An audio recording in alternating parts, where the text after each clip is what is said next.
Centre of mass lecture 2। X का जो centre of मास होता है वो होता है integration of x d m upon integration of d m, और जहाँ पे एक्स जो है वो x coordinate of centre of mass of d m होता है, ठीक है। वाई का जो सेंटर ऑफ मास है वो होता है integration of y d m upon integration of d m, ठीक है। अब इस क्वेश्चन में देखते हैं, इसमें if lambda of rod increases linearly from lambda 1 to lambda 2 across the rod of length L, तो lambda is a function of x पूछ रहा है, ठीक है। तो एक्स इक्वल टू 0 पे लैम्डा L1 था, एक्स इक्वल टू एल पे लैम्डा जो है L2 है, ठीक है। लैम्डा जो है वो लैम्डा 2 है। एक्स इक्वल टू 0 पे लैम्डा जो है वो लैम्डा 1 था, और एक्स इक्वल टू एल पे लैम्डा जो है वो लैम्डा 2 है। तो lambda is a function of x पूछ रहा है, तो एफ एक्स को जो है वो हम लोग लेट कर सकते हैं वाई। तो स्ट्रेट लाइन का इक्वेशन होता है y equal to m x plus c, तो वाई की जगह लैम्डा लिख देंगे क्योंकि f x equal to lambda है, तो लैम्डा इक्वल टू वाई, तो lambda equal to m x plus c हो गया, ठीक है। और एक्स इक्वल टू 0 पुट करेंगे तो हो जाएगा लैम्डा इक्वल टू 0 प्लस सी, मतलब लैम्डा इक्वल टू सी आ जाएगा। और x इक्वल टू 0 पे लैम्डा जो है वो लैम्डा 1 के बराबर है, मतलब जो इंटरसेप्ट है सी इक्वल टू लैम्डा 1 आ गया, ठीक है।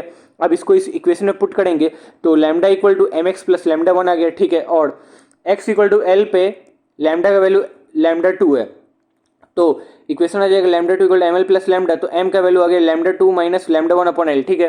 देयरफॉर लैम्डा का जो ये इक्वेशन जो है लैम्डा इक्वल टू मास का वैल्यू पुट कर दिए lambda 2 minus lambda 1 upon L, x plus lambda 1 हो गया, तो ये इसका इक्वेशन आ गया, ठीक है। अब एक्स का सेंटर ऑफ मास जो है integration of x d m upon integration of d m से निकल जाएगा, ठीक है। और m जो स्लोप निकालना था वो ऐसे भी निकल सकता था, इक्वल की m equal to lambda 2 minus lambda 1 upon l minus 0, ऐसे भी मतलब x2 minus x1 upon y1 minus y1 से भी m जो स्लोप है वो निकल जाता, और x का वैल्यू जैसे ही 0 पुट करते c का वैल्यू आ जाता है लैम्डा 1, तो इंटरसेप्ट आ जाता, तो y equal to m x plus c से डायरेक्ट ये इक्वेशन पे पहुंच सकते थे, ठीक है।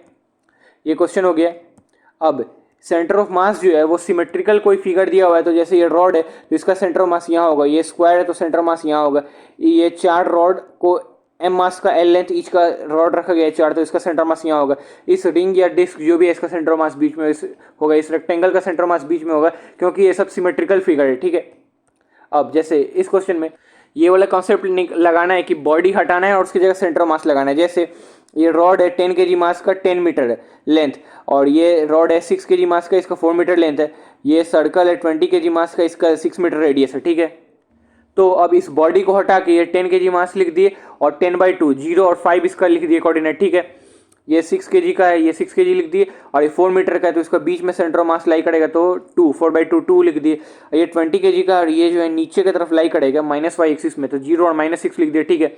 अब एक्स का सेंटर ऑफ मास निकाले तो 10 into 0 plus 6 into 2 plus 20 into 0 upon 10 plus 6 plus 20 कर दिए, तो एक्स में सेंटर मास निकल गया। सिमिलरली वाई में भी निकल जाएगा, ठीक है। तो इसमें बॉडी हटाना था, बॉडी को हटाना था, रॉड को हटाना था, उसकी जगह सेंटर मास लगाना था, ठीक है। अब जैसे इस क्वेश्चन में ये रेक्टेंगल है, इसका जो लेंथ है वो 20 मीटर है, ब्रेड्थ जो है 10 मीटर, और ये सर्कल है, ये 5 kg मास है इसका, और इसका रेडियस है 4 मीटर, ठीक है। तो अब इस रेक्टेंगल को हटाएंगे तो यहाँ पे इसका मास आएगा, x में 20/2 करेंगे तो इसका x वाला 10 आ जाएगा, y वाला 5 आ जाएगा, ठीक है। y में 10/2 इक्वल टू 5 और 10 kg मास है, ठीक है। और ये 6 kg मास ऑफ रॉड है, ये 6 मीटर का है, तो यहाँ 6 kg, और इधर इसका -3 हो जाएगा और 0 हो जाएगा सेंटर मास, ठीक है।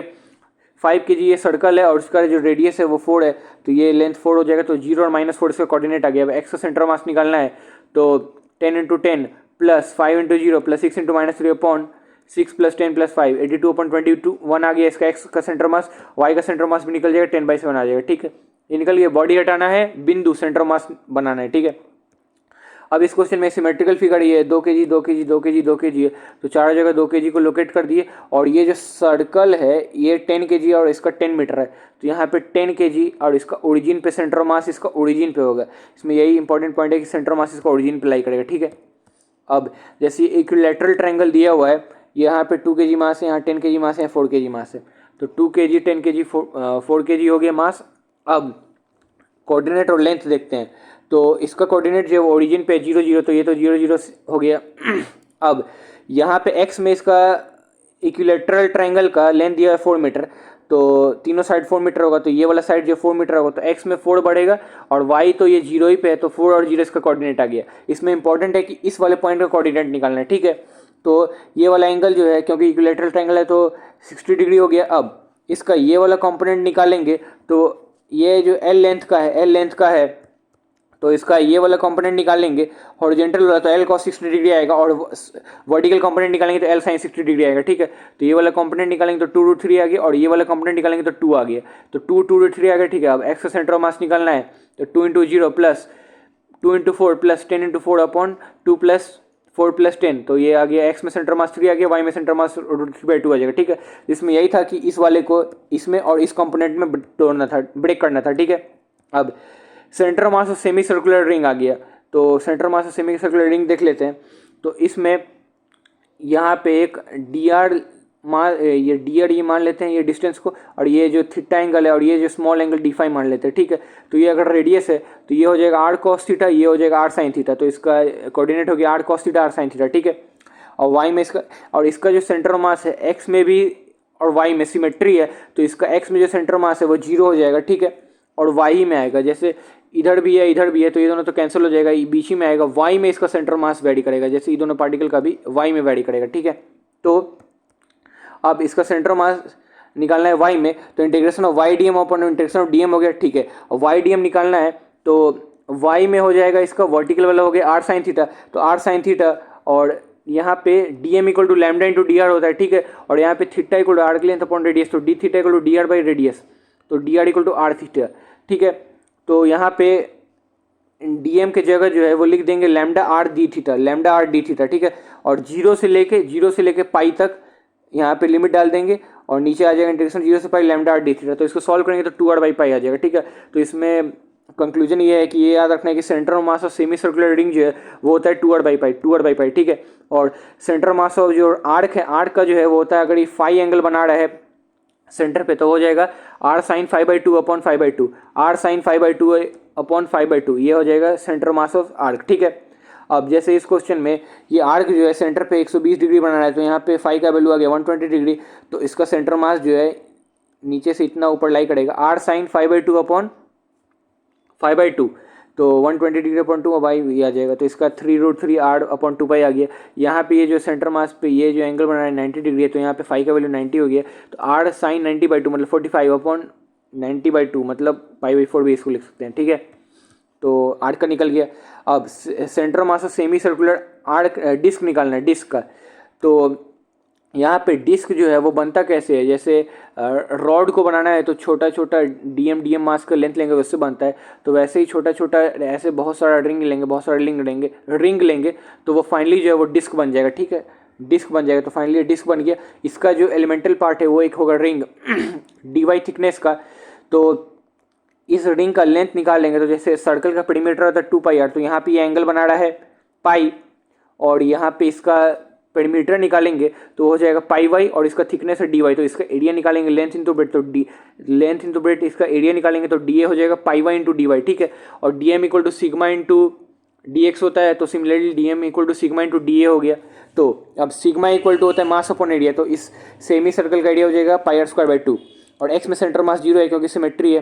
तो और यहाँ पे जो y है ये सेंटर ऑफ मास ऑफ ये y जो है ये है y coordinate of centre of mass of dm, तो यहाँ पे ये लाई करेगा, यहाँ पे ये लाई करेगा, तो वो होता है रिंग का ही, तो 2r बाई पाई, तो 2y बाई पाई इंटीग्रेशन 0 से r, इसको पुट करेंगे तो फाइनली आ जाएगा answer 4r by 3 pi, 4r by 3 पाई, ठीक है। मतलब इसमें r लेंथ पे एक एलिमेंट ले लिए dr थिकनेस का 2r बाई पाई पे, तो इंटीग्रेशन ऑफ यहाँ पे y की जगह 2r बाई पाई आ गया, और dm equal to sigma d देखे थे, तो फाइनली जो centre mass of semi circular disc है, सेमी सर्कुलर डिस्क का सेंटर मास आ जाता है 4r बाई 3 पाई, ठीक है, 4r बाई 3 पाई। अब जैसे एससी वर्मा में एक क्वेश्चन दिया हुआ है कि ये R1 पे है और ये R2 पे है, तो यहाँ पे sigma equal to mass upon area, तो यहाँ पे मास और यहाँ पे एरिया हो जाएगा pi into R2 square minus R1 square upon 2, और यहाँ पे y जो है 2r बाई पाई हो जाएगा centre of mass of ring जैसा, क्योंकि इसका एलिमेंटल है, और यहाँ पे लिमिट जो है वो R1 से लेकर R2 तक पुट कर देंगे, ठीक है। तो ये क्वेश्चन भी बन जाएगा, ठीक है। अब काम का डब्बा ये है कि ये सबका सेंटर मास देख चुके हैं, ठीक है। अब सेंटर ऑफ मास जो है वो सेमी रिंग का जो है वो होगा 2r by pi, semi disc का होगा 4r/3π, ठीक है। अब ये शॉर्टकट है 1 2 3 4 ऐसे लिखेंगे तो पहले वाला सेमी रिंग का हो जाएगा, फिर सेमी डिस्क का हो जाएगा। हेमिस्फेरिकल सेल के लिए निकालना है तो r/2 डिस्टेंस नहीं हो जाएगा नीचे। सॉलिड कॉन के लिए निकालना है तो h/4 हो जाएगा। हॉलो कॉन के लिए h/3। ये याद रखना है कि सॉलिड कॉन वाला बड़ा होगा क्योंकि सॉलिड है, ठोस है, तो h/4, और हॉलो कॉन जो है वो खाली अंदर से तो h/3। और सॉलिड हेमिस्फीयर का हो जाएगा 3r/8। सॉलिड हेमिस्फीयर का हो जाएगा सेंटर मास 3r/8, ठीक है, ये याद रखना है। अब जैसे इस क्वेश्चन में ये कौन दिया हुआ है, ये सॉलिड कौन है, तो सॉलिड कौन का होता है h/4, तो इसका 20 kg मास है तो 20 kg मास लिख दिया, और 8 मीटर है तो 8/4 2 मीटर, तो 0 2 पे इसका आ जाएगा सेंटर मास, क्योंकि x में तो सेम रहेगा, y में ही डिफर करेगा, तो x में 0 y में 2। अब ये सॉलिड स्फीयर है तो इसका तो कोई स्पेसिफिकली फॉर्मूला होता नहीं है, तो ये 8 है और ये 10 इसका रेडियस है, 10 मीटर रेडियस है, तो यहाँ से ओरिजिन से कितना ऊपर हो गया 18, तो 0 18 हो गया। मास इसका 10 kg है, बॉडी हटाओ सेंटर मास लगाओ, तो y में इसका सेंटर मास निकालेंगे तो 10 × 18 180 प्लस 22 20 × 2 40/10 + 20, तो y में सेंटर मास निकल गया, ठीक है। तो इस फॉर्मूला सबको यूज ऐसे करेंगे, ठीक है। तो लेक्चर 2 कंप्लीट हो गया, थैंक यू।